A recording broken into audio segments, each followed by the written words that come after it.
Hello there friends, CSGO Live here. In today's video we've got a lot of news. First, Falcons' debut match, then the clash between Twistzz and Cadian, also the first games of Blast Bounty and tons of CS2 stuff. And in the end, we will be watching the NaVi versus Imperial female match, and it will be legendary. So without further ado, let's get straight to it. And I think we shall kick off this video with another roster shuffle that just happened. It seemed like NiP has decided to move away from the idea of building the all-Swedish lineup. Now their team includes two former SO players, Rozdak and Ujorks, along with Snappy and Shush as well. The only remaining player from the previous lineup is Wrinkle. Interestingly, they've already played one match in the new lineup, securing a clean 2-0 victory against MKAL. Surprisingly, the MVP of the match was Snappy, who delivered an impressive 40-22 performance. Looks like the Danish captain has been grinding his aim after the bench by Falcons, and the hard work is paying off. One curious detail, Jax is currently standing in for Rozdak due to Rozdak's VRS points being required for Blast events. Speaking of roster changes, we just couldn't skip the story of how 3D Max players almost joined Carmine Corp, which is huge in France. However, as usual, finances became the stumbling block. So, according to Carmine Corp's CEO, maintaining a roster like this would require like $600,000 or $1 million,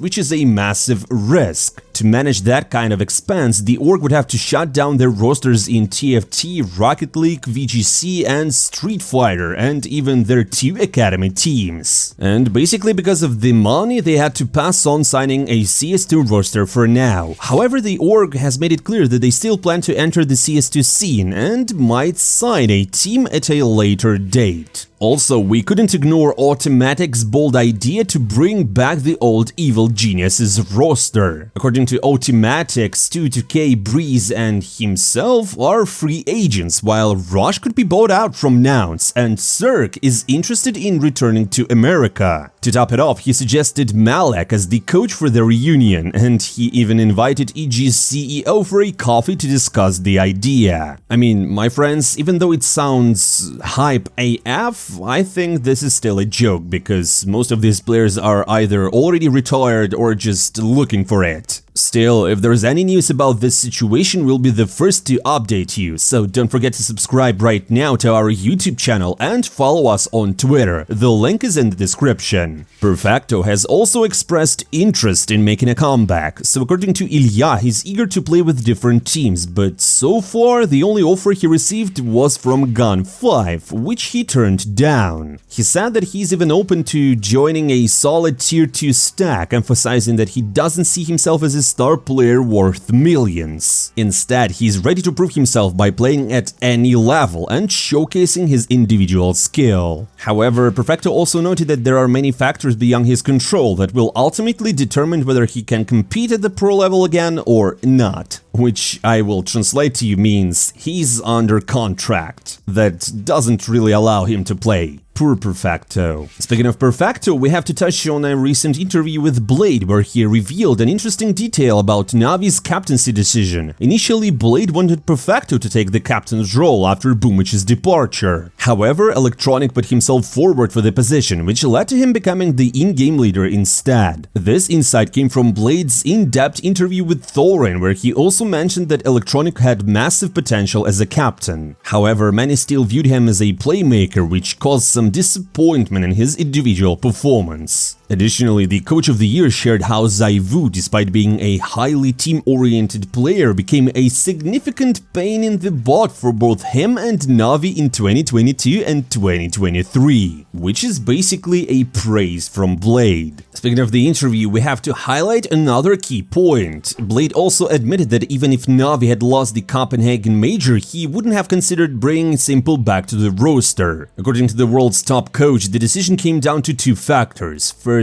Simple wouldn't be able to replace Ime in his current roles, and second, Alexander is primarily an AWPer and that position has already been taken. Speaking of being called the best coach, Blade humbly disagrees with the public. In his opinion, it's too early to label him as the best, since his career isn't over yet. He pointed to Zonic as an example, noting that he could still win another major. However, Blade did acknowledge that he put in great work this year. He also shared how much he enjoys being called a genius, especially because it highlights his ability to outsmart opponents with clever strategies and tactics rather than just relying on raw firepower. It was a great interview, to be honest, even though it was made by Torrent, so I just advise you to go and watch it. Speaking of the best, Ropz is equally stunned by ZywOo's level of play. The Frenchman's new teammate admitted he's never seen a player produce so many highlights in a single game. Ropz says that he played with many talented and hardworking players, but no one has ever delivered as many standout moments as ZywOo. He's hopeful that the Frenchman can maintain his level of performance in official matches, just as he does in practice, especially with Ropz and other strong players backing him up. How Ropz and ZywOo played at Blast, we will talk a little later. But for now, speaking of player relationships, we have to address the recent beef between Cadian and Twistzz. In a recent interview, Cadian shared his thoughts about the Canadian player and his character, and Twistzz didn't hold back in response. According to Twistzz, during his time in Liquid under Cadian's leadership, there was no work ethic, everything was chaotic and nothing pretty much worked, neither in-game or in daily routines. Cadian fired back, suggesting that Twistzz should take a look in the mirror, pointing out that no one in Heroic or Astralis ever complained about such issues. He argued that the problem lies with players who require everything to be structured for them. Anyways, this beef ended there. But now it will be a little more intense between Liquid and Astralis, which is good for us, the viewers. And now also, in case you missed it, Valve made some changes to the Armory Pass. Let's break it down. First, the new patch fixed some bugs, theoretically making the game smoother to play. However, it ended up breaking Faceit instead. Players struggled to launch games and the website was down for another 2 hours. Additionally, Valve decided to finally put the capsules on sale. The Shanghai Major stickers are now 75% off, which led to a frenzy of openings. Even Chopper gave it a shot, but like most players, he came up empty-handed. Yeah, and getting back to the Armory Pass, the limited edition Desert Eagle was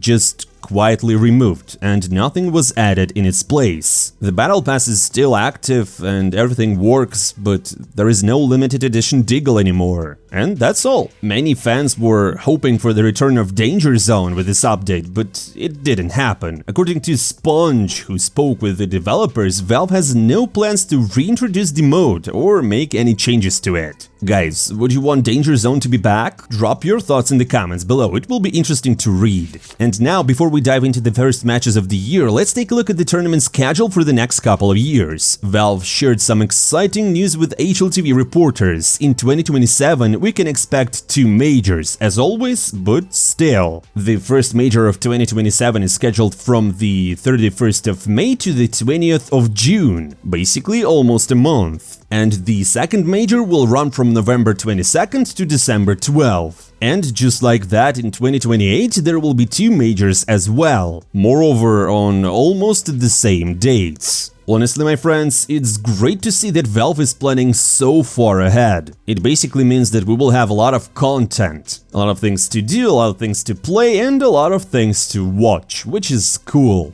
And now, my friends, let's finally dive into the first tournament of 2025, Blast Bounty. The opening match featured Astralis taking on Wildcard. According to Cadian, the Danes had been grinding hard since the 2nd of January, giving them plenty of time to prepare. Let's watch. Map 1 Inferno, Wildcard's pick. And you know, guys, that Wildcard is strong on Inferno. They previously defeated teams like Liquid and Furia during the Oromars. So yeah, the match basically started well for them, and they confidently won the pistol round and the force buy. However, once Astralis had their economy rolling, they began to stack up rounds. ZywOo, the Danish cowboy, even showed some of his signature plays. Towards the end of the first half, Wildcard managed to take 3 more rounds, so it was a tight score. But after the side switch, Astralis just kicked into the higher gear and secured 5 rounds in a row. Then there was a brief back and forth, but but the Danes ultimately closed the map in their favor. On Mirage, Astralis' pick, they started strong. However, a tiny misplay forced them to save, giving Wildcard a foothold. What followed was a series of back-and-forth rounds, with Astralis ultimately coming out on top. After the side switch, it seemed like Wildcard just didn't show up. The Americans managed to win one round in the entire second half, and Astralis just kicked their butts, and that was it. Next was BIG against ZywOo, and here both teams made roster changes during the off-season, but on paper, BIG were kinda stronger, because as we previously mentioned, the Portuguese squad lost two strongest players to NIP. The match kicked off on Ancient, and the Germans were just having fun. They absolutely dismantled ZywOo. It was 13-2. Every single player of BIG had solid numbers, and it was kinda a one-sided affair. The second map brought a bit more excitement, but not a lot. BIG dominated again, ZywOo refused to go down easily, mounted a comeback and forced overtimes, but there BIG regained composure, clinched the map and just eliminated ZywOo from the tournament. Nice try ZywOo on the second map, but not enough obviously. And next, my friends, was one of the most anticipated matches, the newly formed Falcons with Nico against Ence. Moreover, my friends, Train made its return to Tier 1 play. And you know what? Things didn't start off great for Nico. He had to pull out his trusty Deagle to keep Falcons in the game. This effort saved Falcons and helped them to equalize, and then Dexter just clutched the round while being outnumbered. By the end of the first half, Ence rallied and secured two more, which basically tied the scoreline. The second half remained neck to neck. Falcons seemed poised to close out the map after winning 3 consecutive rounds, but Ence turned the tables with 6 straight in a row, reaching the map point. With their backs against the wall, Twistzz stepped up, leading Falcons to the 11th round and pushing the game into overtimes.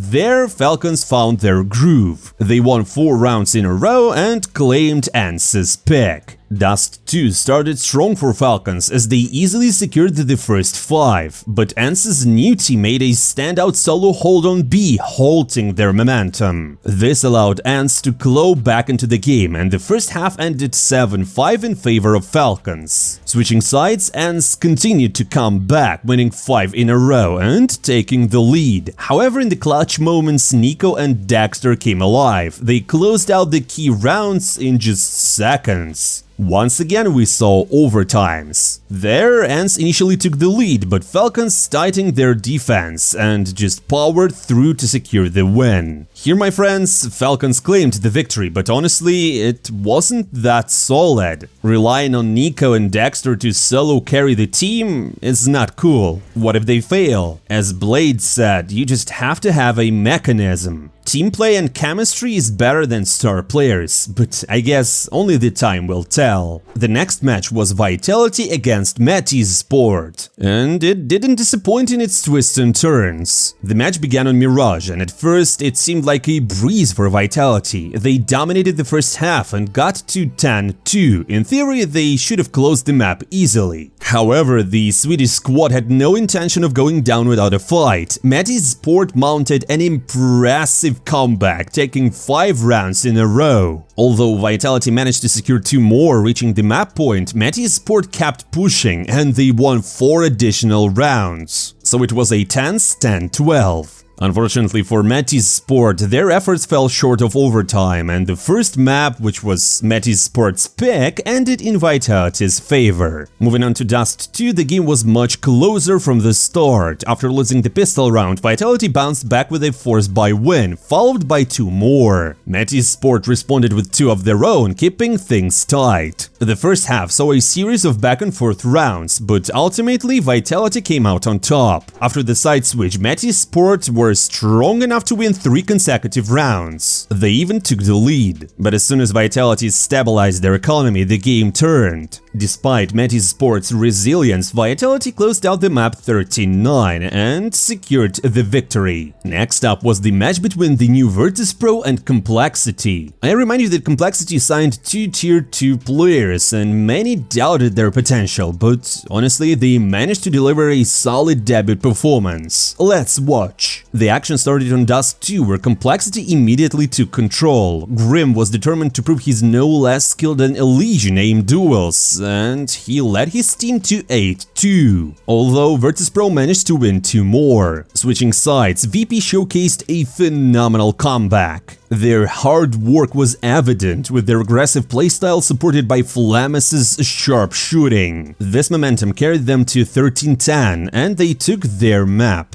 Next was Train, Complexity's pick, but Virtus.Pro were in control. They took the first 3 rounds, but Complexity's newcomer stepped up with a stunning Deagle multi-kill during a force buy, sparking a streak of 5 rounds for Complexity. Still, VP managed to take 4 rounds in a row and ended the first half in a slight lead. After the switch, Complexity came out swinging, winning nearly 5 rounds in succession. However, VP found a way to crack their defense, securing 5 of their own and basically closing out the map. Even though Virtus.Pro took the series and won their debut match, Complexity also showed some glimpses of potential. Next was the match between Eternal Fire and Fluxo, and it wasn't as exciting. Although the Brazilian team tried to push it through, Eternal Fire just advanced further because they were stronger. Xantares, as usual, was just solo carrying, and Jota is not living up to expectations. Here, I want to remind you that in all of these matches, the losers go home. Yeah, it's basically win or die. Next was Faze clan together with Elige against M80, and it was a thrilling best of 3. Everything started on Ancient, M80's pick, and Faze were dominating, taking the first 5 rounds. Despite M80 managing to string together 3 consecutive rounds later in the half, it just wasn't enough. The first half ended 7-5 in Faze's favor. After the side switch, Faze continued their relentless performance and won nearly 5 in a row to reach the map point. And then Faze clan just took it. Next was Inferno, Faze's pick, and this time the match was much closer. Both teams traded rounds throughout the first half, with momentum shifting back and forth. In the end, M80 edged out a slight lead, finishing the half 7-5.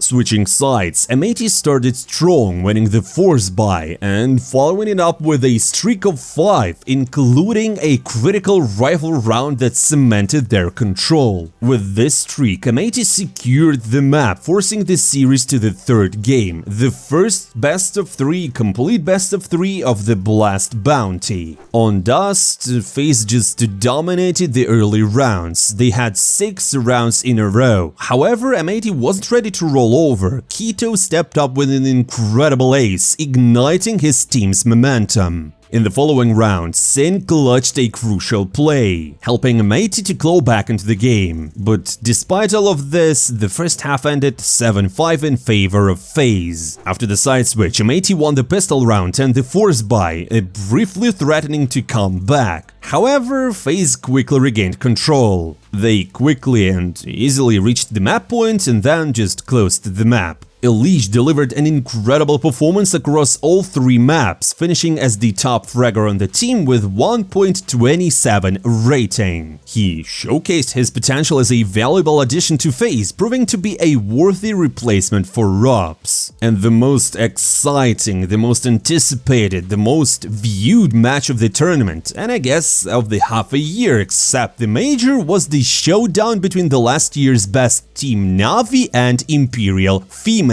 Map 1 Ancient, Imperial Female's pick. And the game started with NaVi taking to 4-0, and you know what, honestly, many expected a one-sided stomp. However, the ladies of Imperial quickly found their footing. They won the first rifle round and were able to string together 5 rounds in a row. I mean, honestly guys, I was super happy and excited to see the girls play, but also, NaVi's performance raised eyebrows. It seemed like they just hadn't fully shaken off their New Year's celebrations. JL struggled to spray control, Wonderful looked unprepared, and even Alexi B missed critical opportunities. Their gameplay didn't reflect the name of the best team of 2024 awarded by HLTV. On the other hand, Imperial showcased the power of women's CS, pushing NaVi to their limits. It wasn't an easy walk for Nadas Vincere. Despite NaVi's rocky performance though, the first half ended in their favor 7-5. But it was very close. After the side switch, Imperial female managed to even the score at 7-7. But then NaVi's economy stabilized, they won a crucial gun round and basically took 6 rounds more and closed out the map. Still, it was a very shaky one. Next up was Mirage, NaVi's pick, but things didn't look much better here. In the pistol round, NaVi easily pushed into A and held the side without any issues. They went on to win 3 more, but soon after, Bit lost a 1v1 clutch and Imperial started their comeback. They took 4 rounds in a row, including a force buy with just pistols. And even though they couldn't close out the first half in their favor, it was awesome. The second pistol round began with Wonderful for some reason trying to knife one of his opponents, but it didn't work out. This allowed the Imperial players to take this side easily and secure the round. However, afterwards they went into some troubles because they lost a few streaks and eventually the map.